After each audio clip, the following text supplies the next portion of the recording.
Assalamualaikum warahmatullahi wabarakatuh.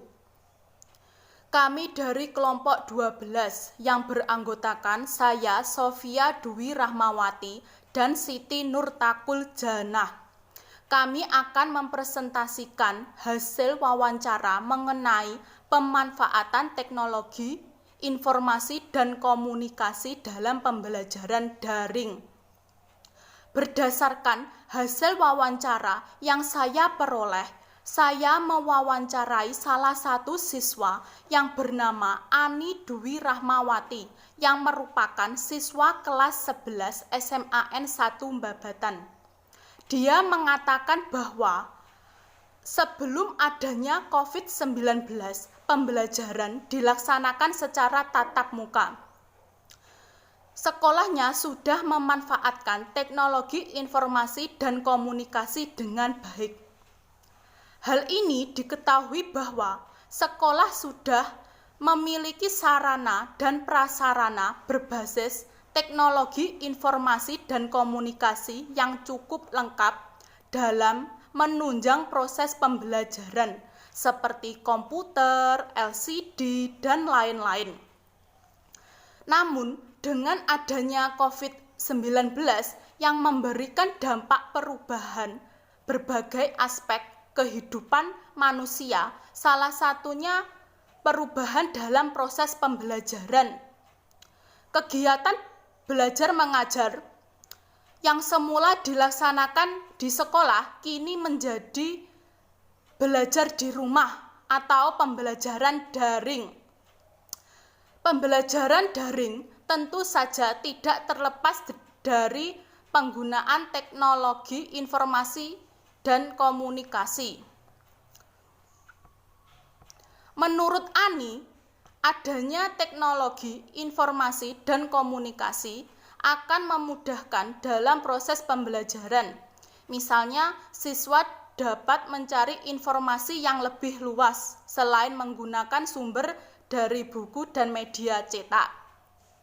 Siswa dapat mengakses informasi baru yang diperlukan, serta guru dapat memberikan materi dan tugas terhadap peserta didik, sehingga proses pembelajaran berjalan secara efektif dan efisien.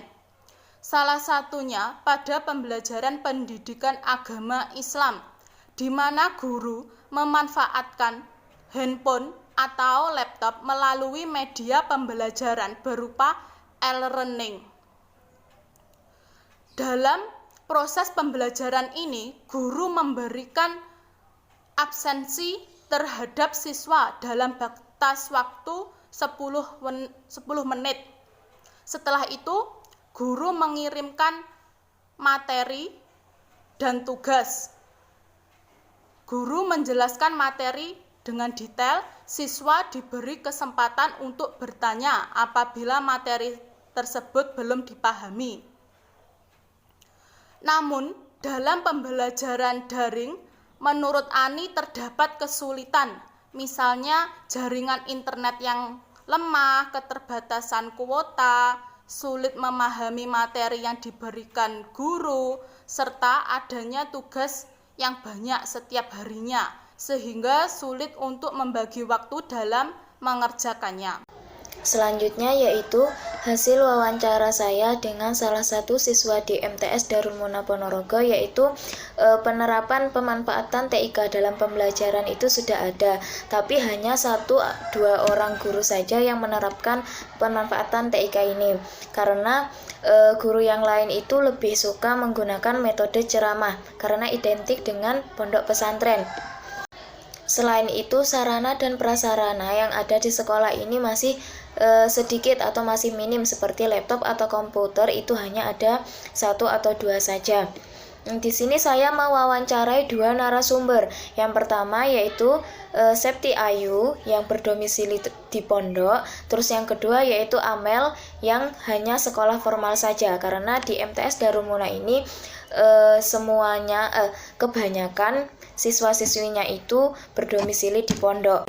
Yang pertama yaitu wawancara saya dengan Septi Ayu. Pada masa pandemi COVID-19 ini, pembelajarannya di MTS Darul Muna itu masih luring atau secara tatap muka. Karena itu tadi kebanyakan dari mereka domisili di pondok. Tetapi yang hanya sekolah formal saja, mereka tidak diperbolehkan untuk ke sekolah. Jadi guru-gurunya itu datang ke rumahnya siswa-siswinya masing-masing untuk menjelaskan materi yang ada di buku LKS atau buku paket. Tetapi hanya 2 minggu atau 1 minggu sekali. Nah, untuk tugas-tugasnya itu bisa dikirim lewat aplikasi Google Classroom, WhatsApp, ataupun link yang diberikan oleh gurunya. Adapun hambatan atau kesulitan yang dirasakan oleh siswa yang hanya sekolah di rumah atau secara daring, itu mereka merasa bosan, dan ketika guru menjelaskan itu mereka nggak bersemangat karena tidak ada teman-temannya yang juga ikut mendengarkan. Selain itu juga sulit dalam jaringan internet, kadang jaringannya itu lemot dalam ketika mengirimkan tugas. Untuk anak-anak yang masuk sekolah secara luring itu mereka merasa senang, merasa asyik ketika gurunya itu menerapkan pemanfaatan TIK dalam pembelajaran. Mereka nggak gampang bosan dan bisa paham akan materi yang disampaikan melalui laptop atau video yang diberikan guru tadi. Tapi sayangnya tadi hanya 1-2 orang guru saja yang menjelaskan menggunakan laptop tadi. Untuk anak-anak yang sekolah secara luring itu ada beberapa guru yang juga tidak diperbolehkan masuk ke sekolah karena mereka jauh, dan itu bisa juga menggunakan aplikasi seperti tadi Google Classroom, link, ataupun WhatsApp. Kesulitan untuk anak pondok yang berdomisili di pondok dalam mengoperasikan handphone yaitu mereka tidak 24 jam memegang handphone. Mereka hanya diperbolehkan mengoperasikan handphone itu di siang hari. Jadi kesulitan mereka yaitu harus cepat-cepat mengerjakan tugas, dan mereka juga tidak begitu paham akan tugas yang mereka dapatkan dari gurunya. Berbeda dengan anak-anak yang sekolahnya di rumah atau secara daring, mereka bisa 24 jam menggunakan handphone, dan juga menurut mereka pemanfaatan TIK ini sangat berguna bagi mereka, yaitu bisa membantu mereka dalam mengerjakan tugas dan bisa lebih memahami materi. Ketika guru menjelaskan dan dia lupa, dia bisa membuka aplikasi YouTube ataupun membuka Google untuk belajar kembali materi yang sudah diberikan gurunya. Jadi hasil wawancara dapat disimpulkan bahwa pembelajaran luring maupun daring di MTS Darul Muna Ponorogo itu sudah memanfaatkan TIK. Tetapi ketika pembelajaran luring itu masih ada 1-2 guru yang belum menggunakan pemanfaatan TIK ini. Mereka masih menggunakan metode ceramah.